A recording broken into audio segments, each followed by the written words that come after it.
0. Hello, good morning internet. My name is Morph and welcome to what's going to be a good bit of StarCraft for the new year. We have Ryan Sangho versus Great now. Ryan is the Protoss player, spawning at the top left in blue. He is playing for the forces of eSTRO. Now, he is currently rated 50% against Zerg. The Zerg player is Great for Shin Han.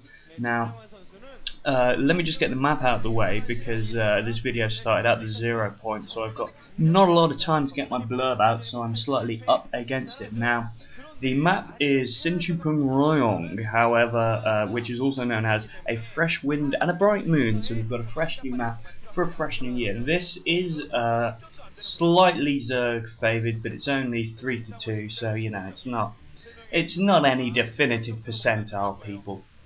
Now, on the subject of percentages and whatnot, Ryan, the Protoss player in blue, I think his highest win ratio is against Zerg with 50%, flip the coin.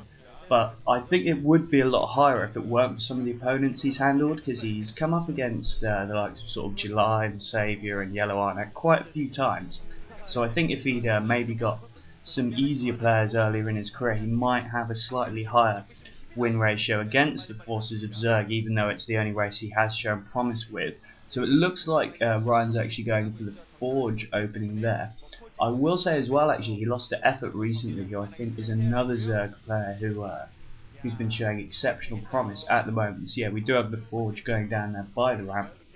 Now, looking at Great, the Zerg player, he's also a player who hasn't really shown, and so we got the hatchery there, so we got 12 hatch from Great, who I'm talking about now. Probe's going to come in and see that. So he, Great for Shin Han, the Green Zerg. He's been doing really well in Zerg v Zerg actually. He's got over 70% against Zerg at the moment, so we've got the spawning pool going down there, so that's pretty good.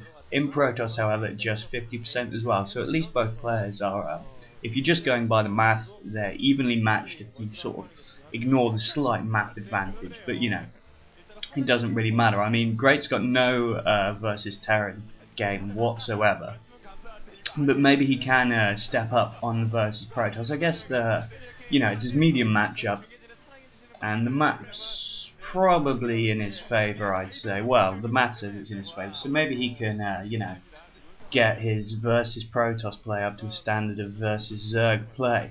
So we got the spawning pool gonna pop any second now. The probes in the main base of Great. He's nearly got his expansion up. That will also be popping in a little bit. Looks as if Ryan is also, and so yeah, we got another hatchery going down at this slightly further away base here, going for maybe a bit of a sly expansion, just going for a bit of a macro style build in the early stages, just to try and counter the because you know it's so difficult to harass the Forge opening effectively with Zerglings, because obviously a good run by will just be cut down by 2 cannons, and that's just the way it is. So probably quite wise of him to counter the Protoss with the macro build. Of course, if he leaves it too long without actually getting enough on the ground, he may be swamped a bit too early, so we're just going to have to see how each players handle any early harassment and anything like that they're going to be throwing out at each other. Because I nearly casted a game the other day, but one of the, I won't say who it was with, but one of the players just failed to put any heat on their opponent throughout the entire of the match, so it was just, you know, it just wasn't very entertaining because one player just knew his build orders better, so got to critical mass in superior time, so it wasn't really a match at all. So instead I'm doing this one, because, you know, I do have some vague standard of quality control. So we've got the Overlord Scout finally arriving, trying to maybe see if it can angle around before it gets splatted by that cannon. Looks like it is going to go down. The Overlord Scout survives with just a slither, and now it will be able to move up the ramp, have a look in the main, and see and get a good idea of what's coming. This will be hugely advantageous for for great, especially as Ryan's probably not discovered the sly expansion that's going on down there as of yet. A few drones being transferred in,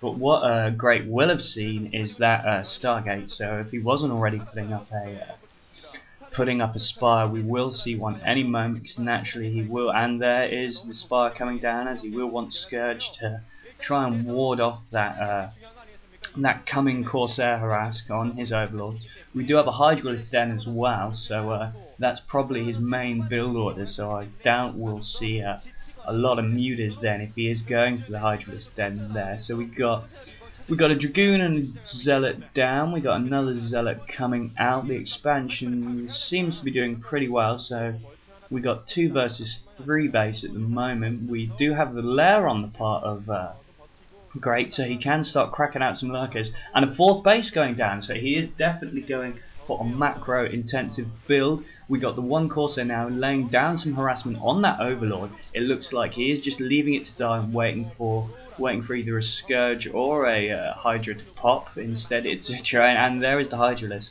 so that will probably be able to chase off that Corsair before he gets another kill. Does get that 1 Overlord though, and now it's just having a good scout round, seeing what tech's going on, making sure he's informed, and now also going on further, so he may actually discover he's probably looked at how much there is and decided that there should be more based on how far into the game, and then boom, he sees the expansion and goes, okay, it's 2 base versus 3 base, but it's actually about to become 4 base versus 2 base, so unless Ryan can see that hatchery that's about to pop in the far left. Oh my god, at the beginning of the I said left instead of right. I'm so sorry, I'm not good with that sort of thing. Anyway, Robo going down for Ryan. Sorry about the mix up in the earlier. Overlord trying to be a bit sly again there, found by some Corsairs. A few Zerglings maybe trying to get a run by, or probably just distracting this little preliminary force from going in. So now we do see the shuttle, we're going to see the Reaver in a second, and with that density of Corsairs there, I don't know if Scourge will be able to get at the shuttle before we can see a nasty drop. Thankfully, even if one of his economies does get shut down, he will still have a vastly superior economy. Oh, nice with those Scourge there, dodging by the fire of the cannon and then going in to take down the Corsair. Lovely tiny bit of micro there. Little gems that keep the match fresh. So very good play by both players. Ryan definitely going for a confident build order with going for a lot more Corsairs than a lot of people do to support his Reaver drop that is no doubtedly on the way. But on the counter to that, Great has sort of always had more bases than his opponent thinks he does. You know, when his opponent thought he had 2, he had 3, and now that he thinks he has 3, he has 4.